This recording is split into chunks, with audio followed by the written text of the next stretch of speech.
Saludos oyentes de radio, gracias por escucharnos en la noche de este lunes 11 de noviembre del año 2024. Esta semana que comenzamos, el Consejo de Ministros se ha adelantado a hoy lunes. Y no se ha adelantado por la urgencia de lo que hoy se aprobaba, sino porque esta misma tarde el presidente del gobierno ha vuelto a salir de España, esta vez se ha marchado a Azerbaiyán a la cumbre del clima.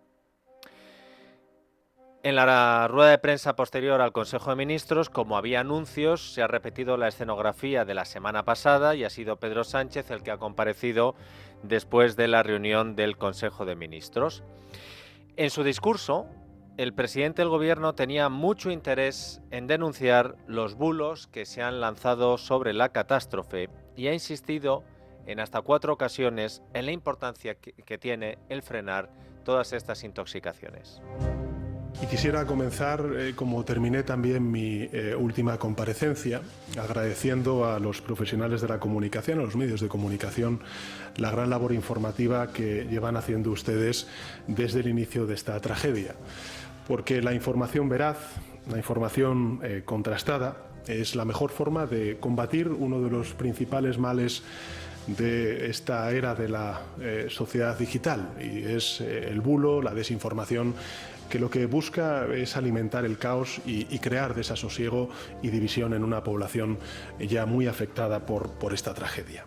Se ha recuperado el suministro de medicamentos a toda la población. Ha habido una cuestión de desinformación y también de bulos que se han propagado por las redes sociales, y agradezco a los medios de comunicación de nuevo el que hayan, parado y frenado este tipo de desinformación.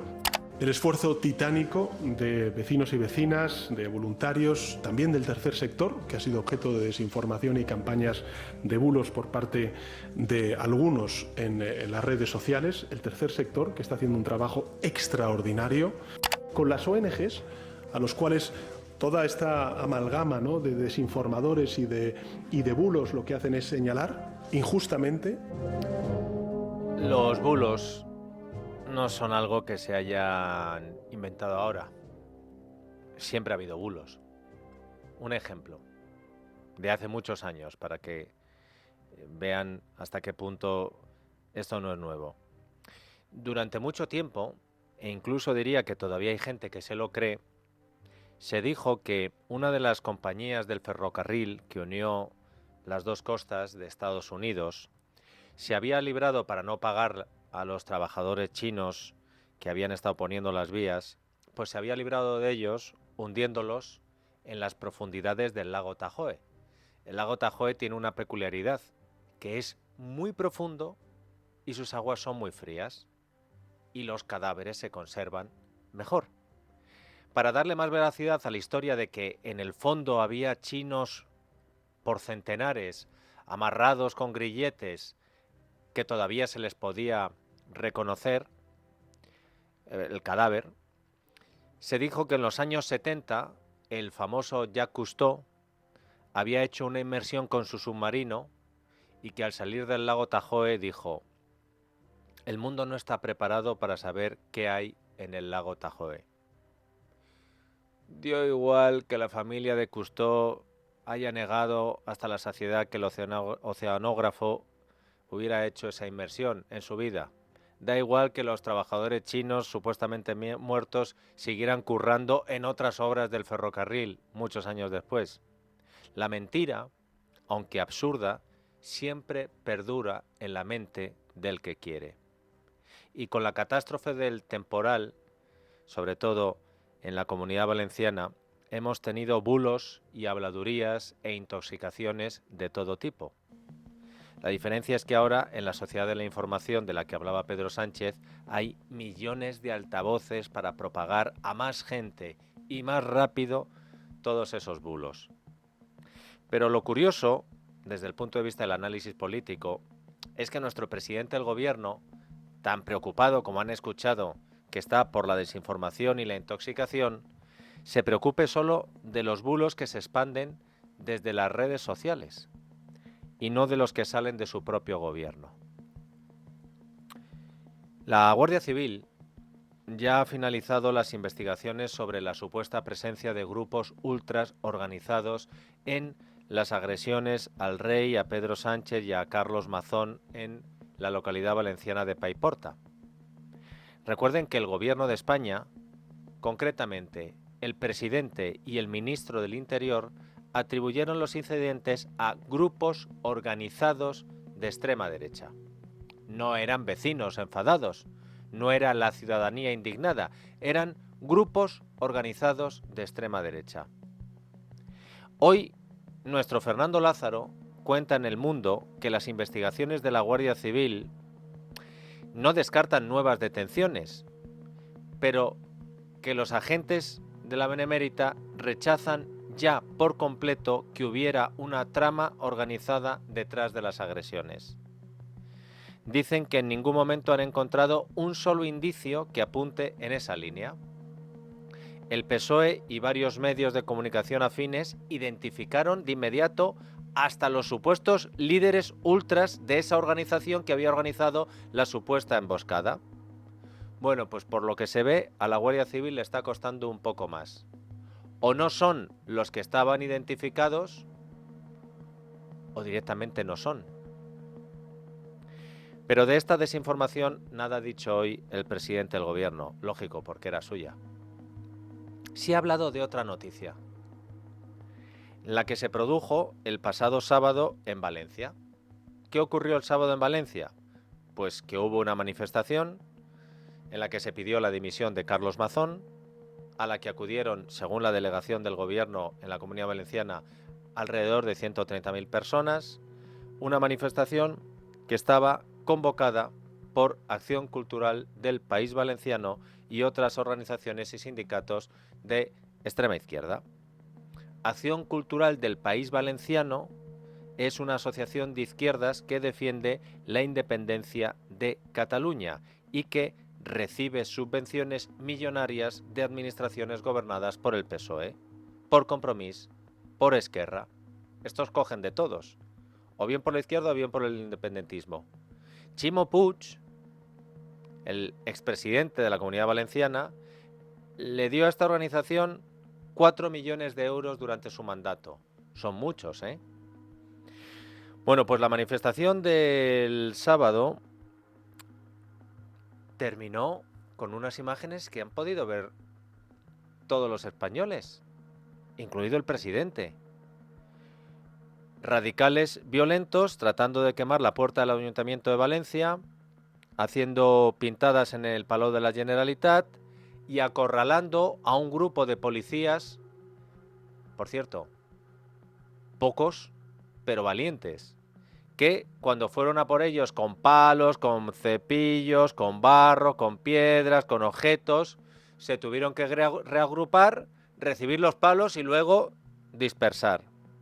Hubo cargas policiales y la batalla campal acabó con 39 agentes heridos, todos con lesiones, esto sí, acreditadas con partes médicos.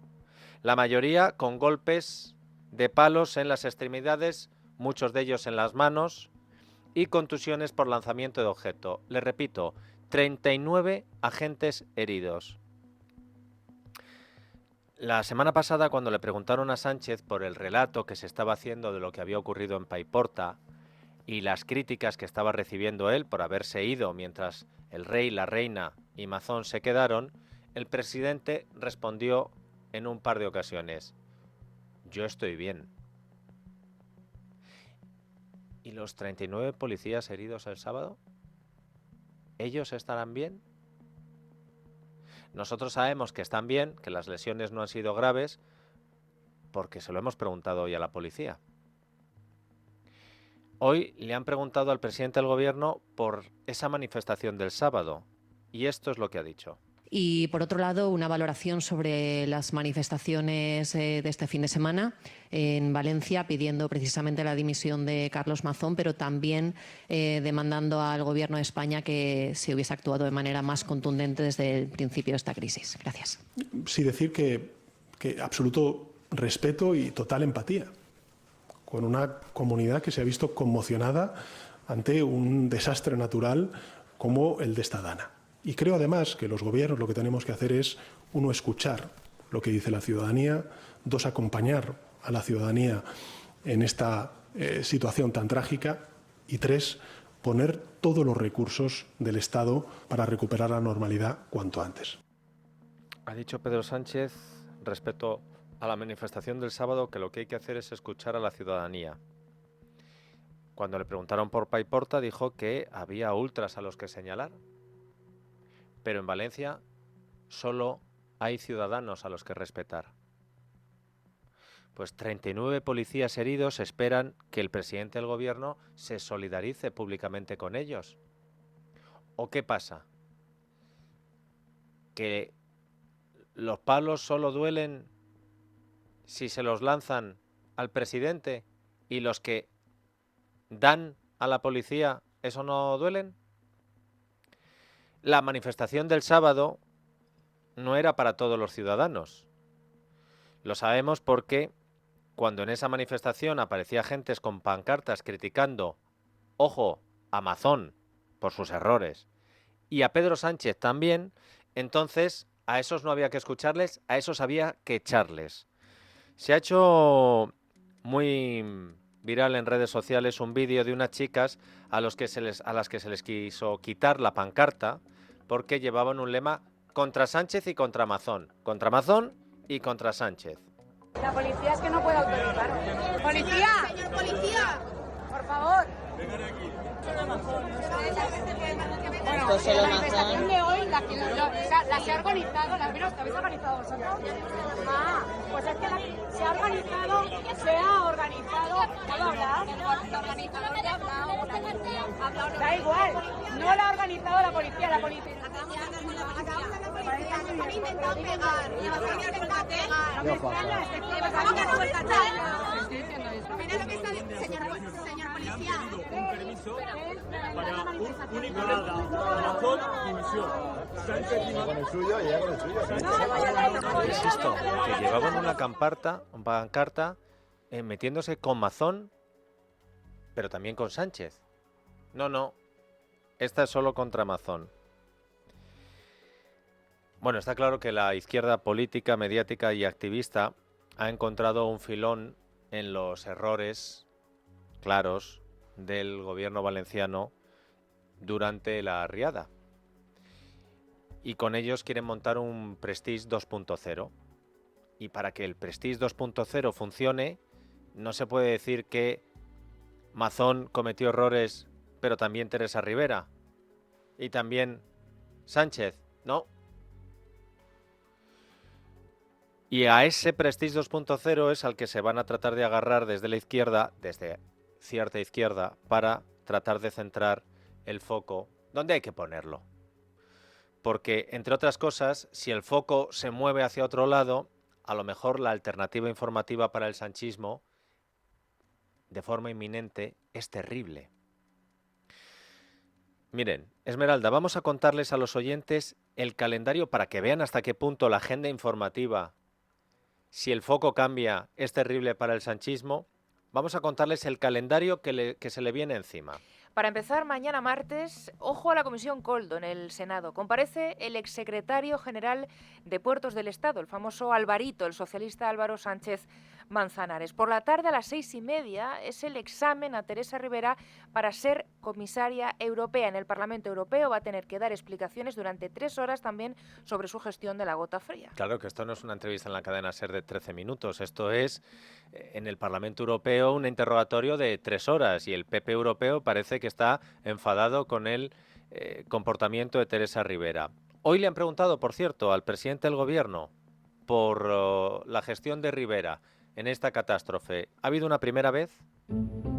Si le preocupa que las críticas que está recibiendo Teresa Rivera por esta crisis afecte a su elección y a su imagen como comisaria y vicepresidenta europea. Miren, el mundo, Europa y España necesita más Teresa Riveras y necesita menos negacionistas del cambio climático. En la oficina de marketing de Moncloa pensaron que con este eslogan los periodistas iban a conformar. Oiga, ¿qué le parece la gestión de Rivera? Más Riveras. ¡Onda! Esto hay que cambiar un poco el formato. Más autobuses y menos Lamborghinis. Toma ya, pues uno de los jefes de la UDEF de Madrid tenía Lamborghinis. Marlaska ha salido a dar explicaciones del de los 20 millones, del de la casa como Pablo Escobar. Bueno, pues ahora ya no es menos Lamborghinis y más autobuses, ahora es más Riveras y menos negacionistas. Pues resulta que a la prensa no le ha valido con el eslogan. Respecto a Teresa Rivera, el Partido Popular está apuntando ahora mismo a ella, a la vicepresidenta. La acusan de estar más en sus intereses personales que en gestionar esta crisis, que forma parte de sus competencias. Entiendo por sus palabras que respalda entonces el trabajo que ha hecho la vicepresidenta en esta gestión. Sobre Teresa Rivera, sí. No puedo ser más claro. Ni más parco, en palabras. Hombre, podría haberse extendido un poco más. Haber hablado de lo bien que lo ha hecho con la Confederación Hidrográfica, por ejemplo, o con el interés de Teresa Rivera en que los ríos y los cauces de los ríos estuvieran limpios para que no arrastraran toneladas de basura y cañas que ahora están poblando Valencia. No. Ah, que me pregunta... Sí, siguiente pregunta. Yo de Teresa Rivera sospecharía. Seguimos con el calendario, Esmeralda, porque nos has hablado del lunes y el martes, pero el miércoles a las 10 de la mañana también hay. Begoña Gómez está citada en la Comisión de Investigación en la Asamblea de Madrid por el software de la Complutense. Ese mismo día declarará también el rector de la universidad, Joaquín Goyache, y una interventora. Coincidiendo con la comisión, hay sesión de control también al Gobierno en el Congreso, pero Pedro Sánchez se la salta de nuevo por estar en la Cumbre del Clima en Azerbaiyán. ¿Qué pasa el jueves 14? Van a pasar por esa comisión del Senado el que fuera director general de Inspección del Ministerio de Transportes con Ábalos, Javier Sánchez Fuentefría, que ahora es director general de Presupuestos con María Jesús Montero. Y dirán ustedes, bueno, tampoco es tan importante Fuentefría. Que Fuentefría es el director general de Presupuestos de Montero, pero no es el mismo que señaló la UCO como interlocutor entre Adif, Puertos del Estado y la trama Coldo. Pues sí. Y por la tarde acudirá el ex subsecretario de Transportes con Ábalos a esa comisión, con Raquel Sánchez también y con Óscar Puente, que en el mes de agosto fue destituido. Jesús Manuel Gómez. Jesús Manuel Gómez, señalado como Fuentefría por la UCO como otro de los hombres clave en la contratación a la empresa de la trama. El mismo miércoles en el Congreso se van a debatir iniciativas del PP también sobre este tema. A saber, una moción en la que se insta al Gobierno a explicar el vínculo de Sánchez con Aldama, otra en la que se le exigen explicaciones por el viaje de Delsi y una más pidiendo el cese del fiscal general del Estado. Y hablando del fiscal general del Estado, abrimos un paréntesis porque cuenta Miguel Ángel Pérez en Libertad Digital que hay pánico en Moncloa. Pánico en Moncloa por lo que pueda salir de ese registro al despacho del fiscal general del Estado, García Ortiz. No se descarta que puedan aflorar nuevos delitos todavía desconocidos, que se pueda destapar la parte de la trama judicial de la trama sanchista, porque esos días que se están investigando fueron muy sensibles a nivel político y judicial, con la puesta en marcha de la ley de amnistía. Pumpido. Que el pánico no es solo en Moncloa.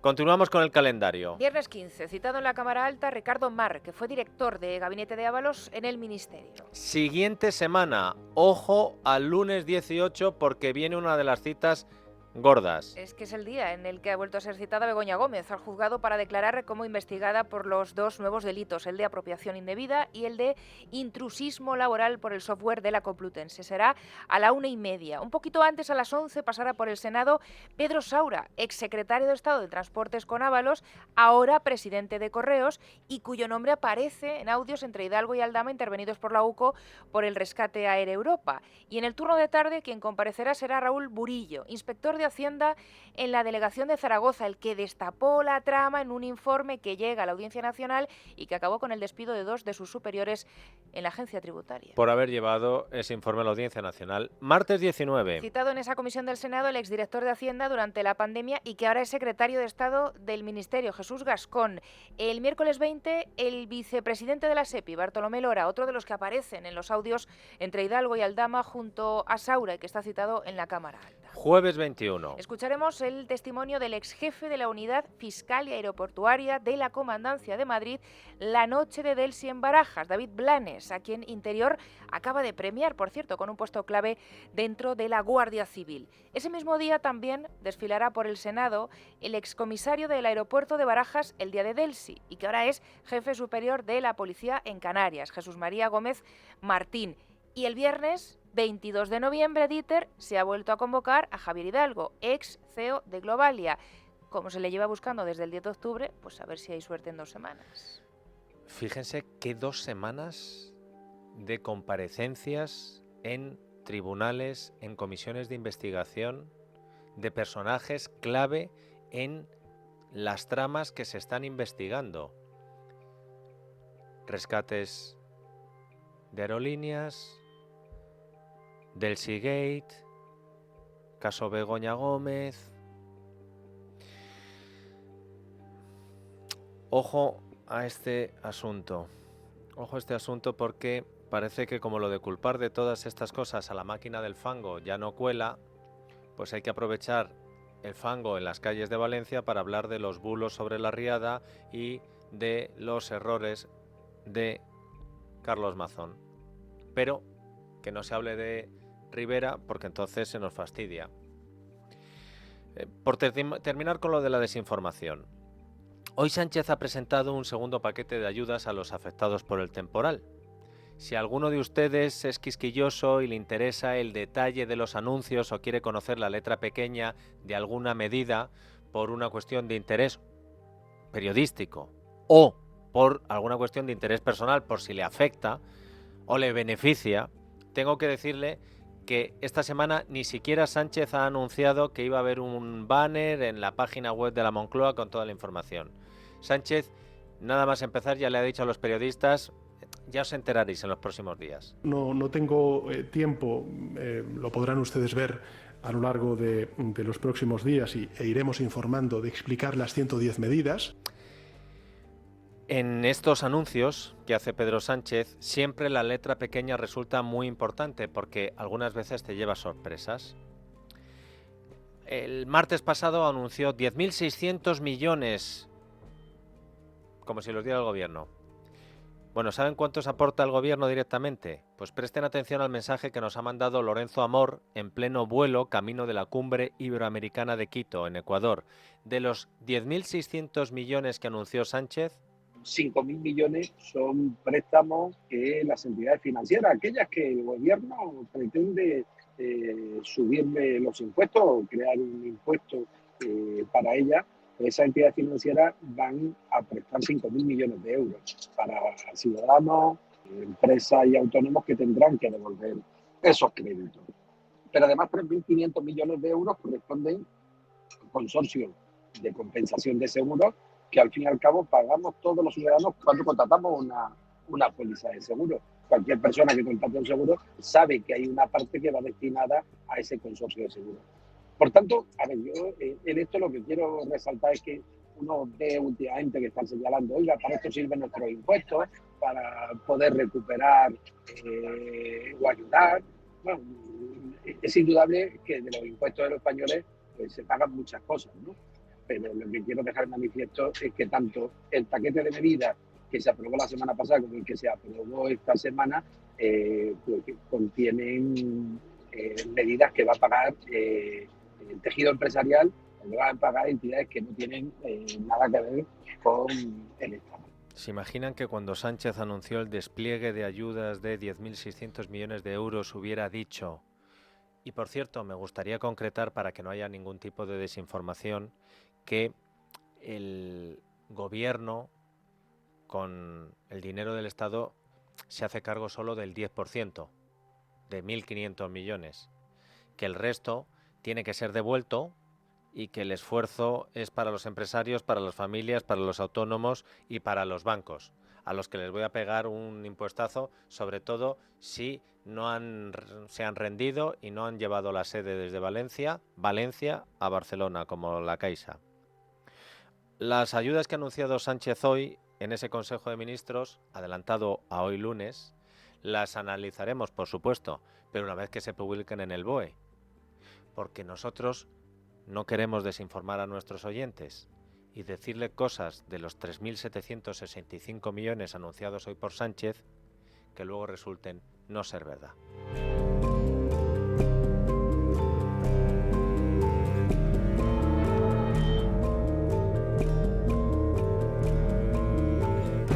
La noche de Dieter, con Dieter Brandau, en Es Radio.